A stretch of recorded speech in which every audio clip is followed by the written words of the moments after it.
মসজিদ হচ্ছে মুসলমানদের ইবাদতের স্থান। এখানে আমরা শুধুমাত্র ইবাদত করার উদ্দেশ্যে আসি, নামাজ পড়ার উদ্দেশ্যে, ইবাদত করার উদ্দেশ্যেই এখানে আমরা আসি। তো এই মসজিদে আসার বা মসজিদে প্রবেশের কিছু শিষ্টাচার, কিছু আদব রয়েছে। সেই আদবগুলির মধ্যে আজকে আমরা মাত্র দুটো জানবো। কয়টা? দুটো আদব। এই দুটো মনে রাখেন, এই দুটোর উপর আমল করেন, তারপর বাকিগুলো আবার ইনশাআল্লাহ আগামী সপ্তাহে আবার দুটো, তারপরের সপ্তাহে আবার দুটো, তিনটে, এরকমভাবে আলোচনা করবো ইনশাআল্লাহ। তো আজকে যে দুটি জানবো সেটি হচ্ছে, আমরা যে বাড়ি থেকে বা নিজের রুম থেকে মসজিদে আসি, তো এই আসার পথে কি দোয়া পড়তে হবে, মসজিদ গমনের পথে যে দোয়াটি আছে সেই দোয়া।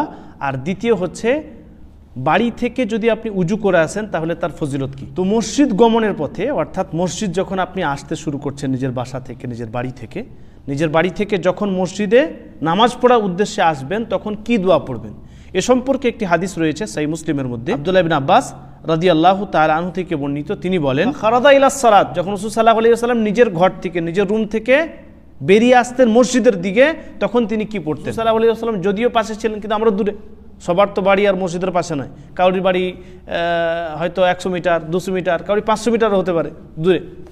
তো ইবনে আব্বাস রাদিয়াল্লাহু তাআলা আনহু তিনি বলছেন যে, মসজিদ পথে যখন আমরা গমন করতে শুরু করব, মসজিদে যাওয়া শুরু করব, মসজিদ যাওয়ার পথে আমরা যে দোয়াটি পড়ব, রাসূল সাল্লাল্লাহু আলাইহি ওয়াসাল্লাম পড়তেন, সেই দোয়াটি হচ্ছে, আল্লাহুম্মা জাআল ফি কলবি নূরা ওয়া ফি লিসানি নূরা ওয়াজআল ফি সামঈ নূরা ওয়াজআল ফি বাসারি নূরা ওয়াজআল মিন খালফি নূরা ওয়া মিন আমামি নূরা ওয়াজআল মিন ফাওকি নূরা ওয়া মিন তাহতি নূরা আল্লাহুম্মা আ'তিনি নূরা। এর অর্থ কি?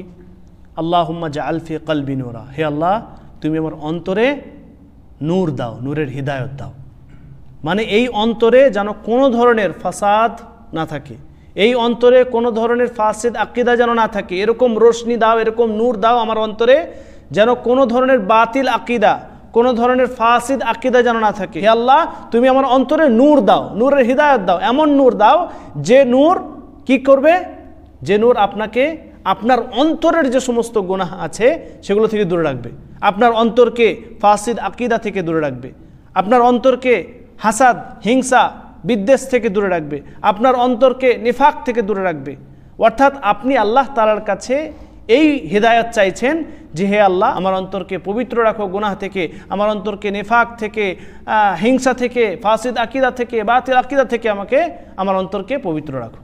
তারপরে আল্লাহুম্মা জাআল ফি কলবি নূরা ওয়া ফি লিসানি নূরা, হে আমার আল্লাহ, ওয়া ফি লিসানি, লিসান মানে জবান, জিহবা, অফি লিসানি নূরা, এবং আমার জিহবাতে তুমি নূর সৃষ্টি করো, নূর দাও, হিদায়াত দাও, যেন এই জবান দ্বারা সবসময় হক কথা বলতে পারি, যেন এই জবান দ্বারা, যেন এই জিহবা দ্বারা তোমার সবসময় জিকির করতে পারি, এবং কোনো খারাপ বাক্য, খারাপ সেন্টেন্স, খারাপ কিছু কথা যেন না বলি, সেই তুমি আমাকে নূর দাও, যে নূরের দ্বারাতে, যে নূরের মাধ্যমে আমার এই জবান পবিত্র থাকবে, আমার এই জবান ভালো থাকবে এবং সবসময় তোমার জিকির করতে পারি। ওয়াজআল ফি সামঈ নূরা, এবং আমার কানে, আমার শোনার যে শক্তি, শোনার যে ক্ষমতা, সেখানে তুমি নূর দাও, যাতে করে কান সব সময় রেডি থাকে হক কথা শোনার জন্য, সব সময় যেন এই কান ভালো কিছু শোনার জন্য রেডি থাকে, সব সময় যেন ভালো কথা শুনতে পারি, সেরকম তুমি আমাকে তৌফিক দাও। এবং খারাপ, অশ্লীল যা এমন গুনাহ আছে যেগুলো কানের দ্বারাতে মানুষ করে, যেরকম গান শোনা হোক, যেরকম গান শোনা, অন্যান্য খারাপ অশ্লীল ভাষা শোনা, এবং অন্যান্য খারাপ জিনিস শোনা, অর্থাৎ যত ধরনের গুনাহ আছে, যত ধরনের কানের গুনাহ আছে, সেগুলো থেকে তুমি আমার কানকে পবিত্র রাখো এবং কানে নূর দাও। তারপরে আবার কি, ওয়াজআল ফি বাসারি নূরা, ওয়াজআল ফি বাসারি নূরা, হে আল্লাহ তুমি আমার চোখে, তুমি আমার দৃষ্টিতে নূর দাও, হিদায়ত দাও, এবং নূর দাও, এমন আলো দাও যেন এই চোখ সবসময় অবনত থাকে, খারাপ জিনিস যেন না দেখে, ভালো জিনিস দেখার জন্য সবসময় যেন রেডি থাকে, খারাপ জিনিস যেন না দেখে। কারণ এই চোখের দ্বারাতে আজকালকার যে গুনাহ, মানে বলে বোঝানো যাবে না, কত ধরনের গুনাহ যে আজকালকার যুবক যুবতীরা এই চোখের দ্বারাতে করে থাকে, বলার কথা নয়। তাই এই চোখকে আমাদের হেফাজত রাখতে হবে এবং অবনত রাখতে হবে। তাই আল্লাহ তাআলার কাছে আমরা দোয়া করছি কি, আল্লাহুম্মা জাআল ফি বাসারি নূরা, হে আল্লাহ তুমি আমার এই চোখের মধ্যে নূর দাও, হিদায়াত দাও, আলো দাও, এমন আলো যে আলো খারাপ অশ্লীল কিছু জিনিস দেখা থেকে আমার চোখকে, আমার দৃষ্টিকে দূরে রাখবে।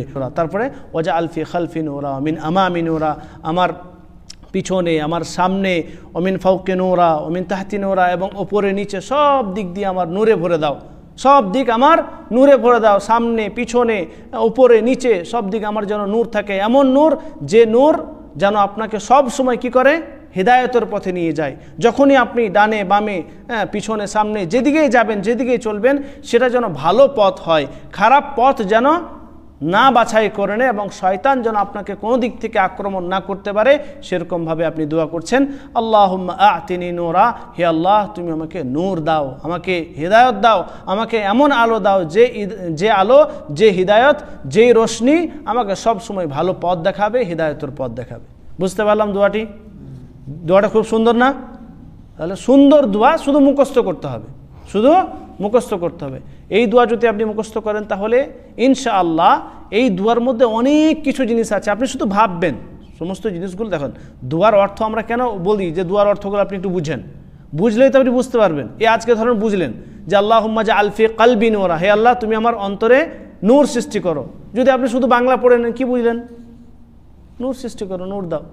কিন্তু যখন আপনি বুঝবেন যে আল্লাহুম্মা জাআল ফি কলবি নূরা, হে আল্লাহ তুমি আমার অন্তরে নূর দাও, আলো দাও, এমন আলো যেই আলোর দ্বারাতে আপনার অন্তরের ভিতরে যে সমস্ত গুনাহগুলো জমে সেগুলো থেকে পবিত্র যেন থাকে, আপনার অন্তরে যেন কোনো খারাপ আকিদা, ফাসেদ আকিদা, বাতিল আকিদা যেন না থাকে, আপনার অন্তর যেন নেফাক থেকে পবিত্র হয়, আপনার অন্তর যেন হিংসা বিদ্বেষ কোনো ধরনের জিনিস যেন এই অন্তরে না থাকে, এরকম নূর দাও যেন এই অন্তরটা সবসময় নূরে হিদায়াত, সবসময় এমন নূর, এমন আলো থাকবে যে কোনো ধরনের পাপ থাকবে না, কোনো ধরনের খারাপ জিনিস থাকবে না। বুঝতে পারলেন?